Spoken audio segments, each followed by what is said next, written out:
देवाच्या चरणी प्रार्थना तर केलेली आहे. आपण दीप्तीची थोडीशी ओळख नक्कीच पुन्हा एकदा मला तुम्हाला करून द्यायला आवडेल. अरुण कशाळकर, पंडित अरुण कशाळकर यांच्याकडे दीप्तीचं शास्त्रीय संगीताचं शिक्षण झालं आहे. NCPAची सुरश्री केसरबाई केरकर शिष्यवृत्ती तिला मिळालेली आहे. South central cultural zone central government of इंडियाने परफॉर्मिंग आर्टिस्ट म्हणून तिला मान्यता दिलेली आहे. आणि व्हॉइस ऑफ LNT आणि शंकर महादेवन अकॅडमी अशा अनेक मान्यताप्राप्त अशा सगळ्या माध्यमातनं ती खरं तर पुढे आली आहे. आणि सगळ्यात महत्त्वाचं म्हणजे ती शास्त्रीय हॉलची आहे, शास्त्रीय हॉलची सून आहे. आणि त्यामुळे आजच्या या शतक महोत्सवी कार्यक्रमाची म्हणजे आजच्या कार्यक्रमाची सुरुवात तिने केली. खरंच महाराष्ट्राला खूप मोठी परंपरा मिळाली आहे कलावंतांची. आणि म्हणूनच या कलावंतांच्या भूमीमध्ये कलेचा आश्रय खऱ्या अर्थाने काही निवडक ठिकाणी दिला जातो. त्यापैकी एक म्हणजे शास्त्रीय. कारण आजपर्यंत इथे अनेक दिग्गज व्यक्तिमत्व, इथे मैफिली अनेक दिग्गज व्यक्तिमत्वांच्या झालेल्या आहेत. अगदी बालगंधर्व मास्टर कृष्णराव भीमसेन जोशींपासून अगदी अलीकडच्या काळापर्यंतचे सगळे गायक कलावंत, मग म्हणजे हृदयनाथ मंगेशकर असतील, श्रीधर फडके असतील, तर तिथपासून ते आजपर्यंतच्या काळातले सगळे कलावंत शास्त्रीय हॉलमध्ये येऊन गेले. आणि पुन्हा एकदा हेच आहे की या मंचावर आपल्याला गायला मिळणं या कलावंतांना नेहमीच मोठी भाग्याची अशी गोष्ट वाटते. म्हणूनच आजच्या पिढीतल्या या सगळ्या संगीत क्षेत्रातल्या ताऱ्यांना घेऊन आपण हा आजचा कार्यक्रम करतो. सर्वप्रथम मी निमंत्रित करते 2006 साली इंडियन आयडॉलमध्ये इंडियन आयडॉल 2चा सीझन होता. आणि त्यावेळेला आपल्या सगळ्यांच्या घराघरात झालेलं नाव म्हणजे अमेय दाते. मी अमेयला मंचावर यायची विनंती करते. जशी गणेशाची आराधना झाली तशीच महाराष्ट्राचं अखिल दैवत, अखिल महाराष्ट्राचं संपूर्ण दैवत असलेल्या विठुरायाचं त्यांनी स्तवन करावं आणि त्याचबरोबर गणरायाचं देखील स्तवन करावं. आजच्या काळातले संगीतकार अजय अतुल यांनी संगीतबद्ध केलेली 2 गाणी घेऊन आपल्यासमोर येतोय अमेय दाते.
समोरचे जसे साथ देतात तसे मागच्याने पण दिली तर मजा येईल.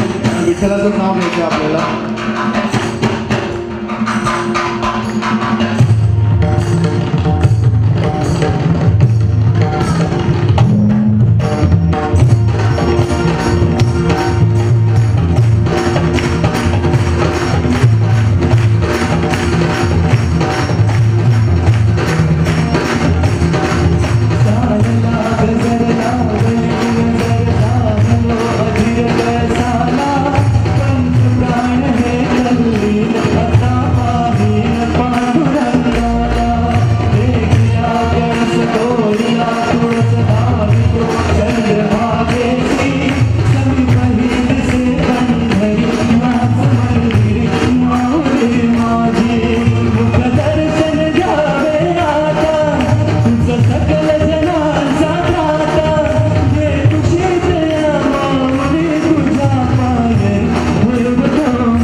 मी खरं सांगू मनापासून, मला एवढी छान ऑडियन्स जर रोज मिळाली तर मला अजून आयुष्यात काहीच नको. मला असं वाटेल की मी गावं किंवा सगळ्या आर्टिस्टनी गावं आणि तुमच्यासारखं ऑडियन्सनी समोर बसावं. त्यापेक्षा मोठी कोणाला देणगी करू शकत नाही कुठली. बाप्पा इकडे बसलेले आहेत आणि बाप्पाचे भक्त आपण सर्व इकडे हा जो सोहळा रंगवतो आहे. शास्त्री हॉलला माझ्याकडून 100 वर्षाचे पूर्ण केले गणपतीचे, त्यासाठी खूप खूप खूप शुभेच्छा. खूप मोठी गोष्ट आहे एवढी मोठी परंपरा संस्कृती आपली टिकवणं. आणि माझ्यासारख्या लहान छोट्या कलाकाराला जेव्हा आपल्यासारखी लोक आमंत्रित करतात, खरं तर गाणं हे जे तुमच्याकडनं जी दाद पावती जी मिळते त्याच्यापेक्षा मोठा आनंद हा कुठल्याच कलाकाराला असू शकत नाही. एकदा तुमच्या स्वतःसाठी मला वाटतं की जोरदार टाळ्या तुम्ही वाजवल्या पाहिजेत. खूप छान. गणपती बाप्पा.